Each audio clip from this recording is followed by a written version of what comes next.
ताकि आप हमारे पॉडकास्ट के बेस्ट हाइलाइट्स एंजॉय कर पाएं, इसलिए हमने अपने पॉडकास्ट को छोटी छोटी क्लिप्स में डिवाइड कर दिया है और वो क्लिप्स आपको मिलेंगी इस चैनल पर। तो जल्दी से हमारे क्लिप्स चैनल दिव्य अग्रवाल को भी सब्सक्राइब कर दो। जैसे आपने कहा आत्मा होती है, तो ऐसे ही और आत्मा कोशिश भी करती है शरीर में जाने के लिए।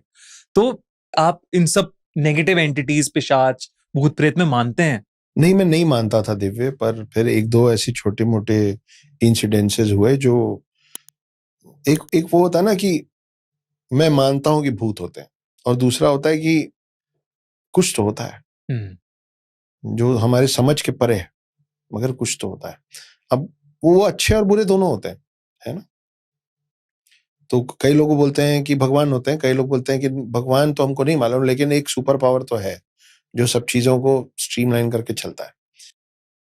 तो मैं हॉस्टल में बहुत साल रहा हूँ और मुझे बचपन से सिखाया गया है कि भाई सब चीजों को साइंटिफिकली देखो। तो मेरे डैड का यही बोलना रहा है कि भूत प्रेत कुछ नहीं होता है, फालतू बातें। तो हम वैसे ही बड़े हुए थे, तो हमको डर नहीं लगता था। हर हॉस्टल में 4-6 मस्त कहानियां चलती हैं भूत प्रेत, बिल्कुल। कि वो पीछे जो बेर का पेड़ है उसके नीचे कोई दफन है टाइप की बात है। ये स्कूल और हॉस्टल जब नहीं बना था तो यहाँ पे कब्रिस्तान था टाइप की बात है। तो हमारे भी हॉस्टल में चलती थी। I never took it seriously. एक रोज ऐसा हुआ जब मैं आई थिंक क्लास नाइन्थ की बात है। हाँ, नाइन्थ की बात। तो आप इतने छोटे भी नहीं है, नाइन्थ क्लास में आपको समझ आ जाती चीज। लेकिन उस समय आप बहुत सारी चीजें रटते हैं पढ़ाई का। तो मैं रटता रटता कॉरिडोर क्रॉस करके, और ऐसा भी नहीं कि रात के 2-3 बज रहे थे, 7:30-8 बजे शाम की बात है। बहुत अच्छा मौसम था, मस्त हवा चल रही थी। तो मैं कॉरिडोर क्रॉस करके फिर 3 सीढ़ी उतरनी होती थी। उसके बाद ऐसा आर्च बना रहता था। वहां पे दोनों तरफ 3-3 बाथरूम्स थे, फिर एक और आर्च बना रहता था। फिर उसके बाद टॉयलेटरीज। अब क्योंकि हम स्टूडेंट्स थे तो वो आर्च इतने छोटे-छोटे थे कि आपके मेरे जैसा एक शरीर, हम 2 लोग स्ट्रेट क्रॉस नहीं कर पाएंगे। हमको टेढ़ा होना पड़ेगा। तो 2 लोग क्रॉस सिर्फ उस आर्च में। मुश्किल से 6 इंच 8 इंच का प्लेस। तो मैं रटते गया। मैं 3 सीढ़ी उतरा, वहां बेसिन्स हैं। फिर मेरे को जाना था वॉशरूम। तो मैं पहले आर्च के अंदर घुसा जहां पे दोनों साइड 3-3 बाथरूम्स हैं, और उसके बाद सेकंड आर्च की तरफ बढ़ा जहां पे यूरिनल्स थे। तो मैं पहला आर्च क्रॉस किया और मैं रट रहा हूँ। दूसरे आर्च के पास पहुंचा, फिर मैं 2-3 कदम पीछे आया। मैं रुक गया because somebody was crossing. And then somebody crossed. And then I realized that there was nobody who crossed. I mean, I couldn't see anybody. पर मैं 4 कदम पीछे आके मुझे 2 चीजें मालूम है। एक कि वो मुझसे उम्र में बड़ा था या बड़ी थी। Okay. और उसकी हाइट मुझसे काफी बड़ी थी। तो सिर्फ उम्र बड़ी नहीं थी, उम्र और हाइट दोनों मुझसे बड़ी थी। तो बचपन से हमको ये सिखाया गया ना कि कोई बड़ा आ रहा है तो आप रास्ता छोड़िए। Let the elder go first. I was standing and letting some elder go. And there was no one. मुझे लगा कि शायद मैंने देखा नहीं होगा। मुश्किल से 4 कदम मैं दौड़ूंगा या पीछे आऊंगा तो मेरे को पूरा कॉरिडोर दिखेगा। मैं वापस आके देखा कि क्रॉस कौन हुआ। इतने शॉर्ट नोटिस में कोई दूसरा आर्च क्रॉस करके 3 सीढ़ी चढ़ के और किसी कमरे में घुस जाए, इम्पॉसिबल है। कोई नहीं था देव।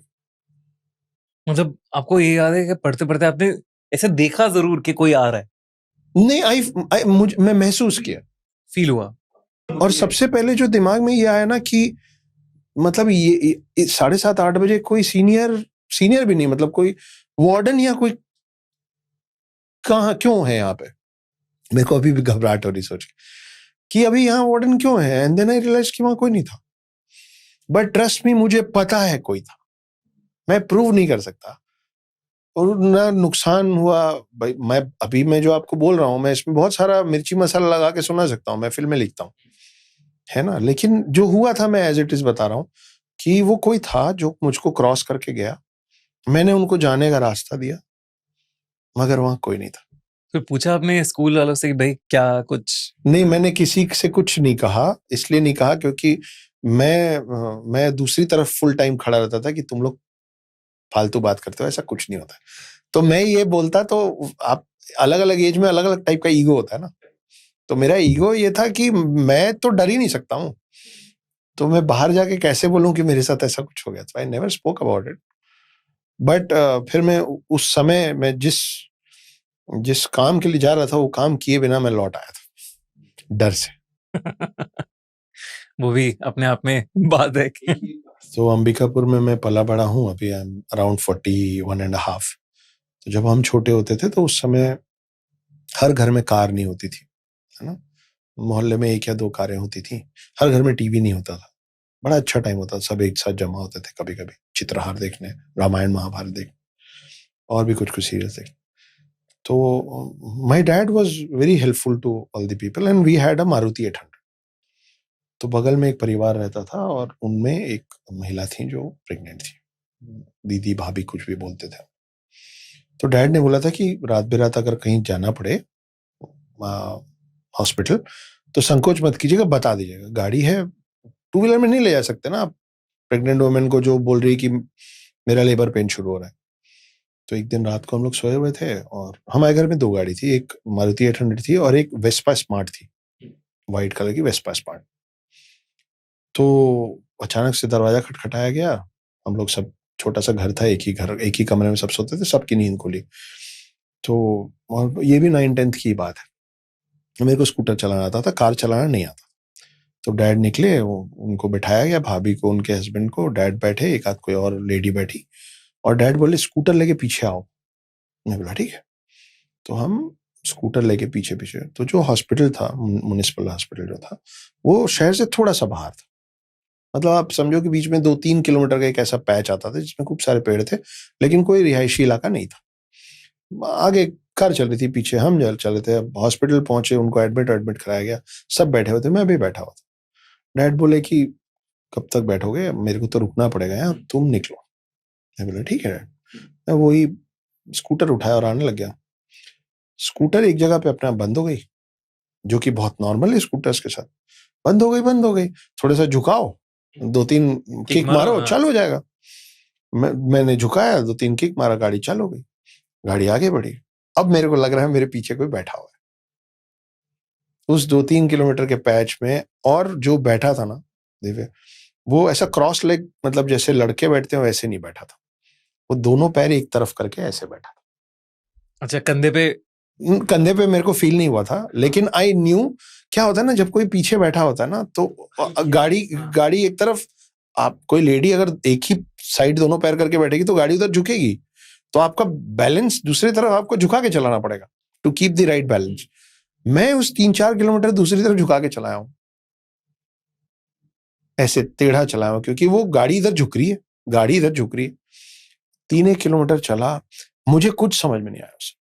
मुझे ये नहीं समझ में आया गाड़ी की स्पीड बढ़ा दूं घबराहट में, कि गाड़ी रोक दूं, क्या करूं। चुपचाप ऐसे, मतलब सिट्टी पिट्टी गुम मेरी। मेरी नहीं हिम्मत कि मैं पलट के देखूं कि हेलो मैडम, कहाँ छोड़ दूं आपको। नहीं, 3-4 किलोमीटर गाड़ी चली होगी 30-40 की स्पीड में, उसके ऊपर मैं नहीं बढ़ा पा रहा था घबराहट से। उसके बाद एक छोटा सा ढाबा जैसा था, बल्ब लटक रहा था, मेरे को वो जब बल्ब दिखा ना, थोड़ी सी सांस आई। अच्छा, उससे पहले पूरे रास्ते अंधेरा था? 30 साल पहले एक स्ट्रीट लाइट नहीं, और दोनों तरफ ऐसे पेड़ बड़े बड़े कि पूरे, मतलब रास्ते पे पूरा छाया रहे दिन में। ये वाला पेड़ और ये वाला पेड़ उधर से आके मिल गए ऊपर, वैसा वाला पूरा। तो वो क्रॉस हुआ, फिर वो बल्ब देखा, थोड़ी जान में जान आई। अब मैं दिमाग में उसके साथ ट्रिक प्ले कर रहा हूँ कि मैं अचानक से उतरूंगा तो शायद घुस जाए मेरे अंदर, पकड़ ले, आई यू डोंट नो दैट। तो मैं ऐसे 30-40 की स्पीड में चलाया, फिर ये पैरेलल आ गया वो ढाबा। जब पैरेलल ढाबा ना, मैं चलती स्कूटर छोड़ के, स्कूटर उधर गिर रही है जाके, हाँ, और मैं निकल लिया अंदर, जाके बैठ गया मैं चुपचाप। मतलब इतने श्योर थे आपके कोई पीछे है? मेरी हालत खराब थी भाई, पूरे स्कूटर में डेंट, उसका हेडलाइट टूट गया, पूरी गाड़ी में एक साइड स्क्रैच पड़ गया, और वो गाड़ी गिरी भी उसी था साइड जिधर मेरे को वजन लग रहा था। वो थोड़े से आगे जाके गाड़ी गिरी, और मैं जाके वो ढाबे में 2-4 लोग थे, मैं वहां बैठ गया। तो हमारे अंबिकापुर साइड ना, किसी सबको बाबू बोलते हैं। बाबू मतलब इज्जत वाला, सर, साहब, उसका शब्द है बाबू। नाम लगाते हैं, नाम के पीछे बाबू लगा। तो मेरे को बोले कि अरे बाबू, आपका गाड़ी वहां गिरा हुआ है, क्या हो गया आप। तो उनको एक बार के लगा कि मेरे को मालूम नहीं कि मेरी गाड़ी गिर गई। मैं बोला मैं जाऊंगा नहीं उठाने, आप प्लीज गाड़ी उठा के यहाँ ले आइए। मैं लगभग 50-60 एक आध घंटे में वहां बैठा रहा चुपचाप। जब तक मेरे को आसमान में थोड़ी रोशनी नहीं दिखी ना, मैं उस गाड़ी में नहीं बैठा। उस समय फोन ऑन भी नहीं होते थे, ऐसा मोबाइल तो होता नहीं था कि आप फोन करके बोलो डैडी डर लग रहा है। सही बात है। डैड बैठे हैं वहां, मतलब एक तरफ मेरा घर है, दूसरी तरफ मेरा अस्पताल है, वो अस्पताल है बीच में मैं, मेरे को 4 जिंदा आदमी दिख रहे थे ना, मेरे लिए उतना ही काफी था। एक बार मेरे साथ डेजावू वाली चीज भी हुई थी। इसके तो साक्षी मेरी माँ खुद है। तो एक बार मेरे फादर निकले, उनके एक आर्किटेक्ट थे, उनका नाम था जवाहर कथुरिया, हैदराबाद का बंदा था। मेरे डैड एक बहुत बड़ा होटल बना रहे थे अंबिका, तो वो आए हुए थे। मैं स्कूल से लौटा, छोटा था, काफी छोटा। मैं स्कूल से लौटा और मेरे डैड निकल रहे थे घर से, और डैड ने माँ को बोला कि हम आते हैं। तो यूजुअली फीमेल्स पूछती हैं कि कितना टाइम लगेगा। छोटे शहरों में सवाल ज्यादा आता है कि लंच तक आ जाएंगे क्या। अब जब ये हो रहा था ना, तो मेरे को लगा कि ये हो चुका है, सेम टू सेम ये हो चुका है। लेकिन जब तक आप रियलाइज करते हो तब तक वो मोमेंट निकल जाता है। यू कांट कैच इट और यू कांट चेंज इट। तो डैड ने कुछ जवाब दिया कि हम 2-3 घंटे में आएंगे, और दोनों जन निकल गए उसी वेस्पा स्पॉट में। ठीक है। और वो जैसे गए, मेरी माँ बैठ के वो सूती कपड़े में पहले एप्पल जूस निकाला जाता था, चॉप करके उसको मोड़ते जाते थे तो उससे निकलता बड़ा जाता मस्त था। होता था। तो मेरी माँ वो एप्पल जूस निकाल रही है, तो मेरे को दिखा यही भी हो रहा था, यही दोनों थे, यही पहने हुए थे, यही बोला इन्होंने, यही बोला, सब हो गया। जैसे ही गए तो मैं माँ को बोला कि अभी 15-20 मिनट में डैडी वापस आ जाएंगे। माँ अपना एप्पल जूस निकालते निकालते बोली कि अभी तो बोल के गए 2-2.5 घंटा लगेगा, 10-15 मिनट में आ जाएंगे मतलब। तो मैं छोटा था, मैं बोला उनका एक्सीडेंट हो जाएगा दोनों का, लेकिन उनको चोट नहीं लगेगी, और वो जवाहर अंकल आएंगे और वो बोलेंगे कि मेरे को तो बिल्कुल नहीं लगा, मैं तो गद्दे पे गिरा, अजय भाई साहब गाड़ी चला रहे थे, अजय भाई साहब गिरे, मैं अजय भाई साहब के ऊपर लगा गिरा, मेरे को बिल्कुल चोट नहीं लगी, और डैड को थोड़ा सा। तो वही माता पिता, कैसे बोलते हो, ऐसे नहीं बोलते, चुप रहो। मैं चुप हो गया। 15 मिनट बाद डैडी आ गए, और जवाहर कथुरिया सेम बात बोले मेरी माँ को। मेरी माँ मेरे को देख रही है कि इसको कौन सा नया भूत पकड़ा है। उसके पहले कभी नहीं हुआ, उसके बाद भी कभी नहीं हुआ। ऐसा नहीं कि मेरे को अभी तक हो रहा है। That one incident that my mom still remembers कि ये लड़का बोल दिया था कि 15 मिनट में आएंगे, और आके ये बोलेंगे। तब मॉम ने सोच लिया होगा कि इस लड़के के अंदर एक हिडन हिंदू छुपा हुआ है। नहीं, उसके बाद बहुत पूजा पाठ हुई थी घर में। हाँ, मतलब वो थोड़ा माँ मानती भी है ये सब बहुत ज्यादा, तो she was a little scared. तो फिर बहुत लोगों से मिलवाना और कुछ कुछ हुआ था।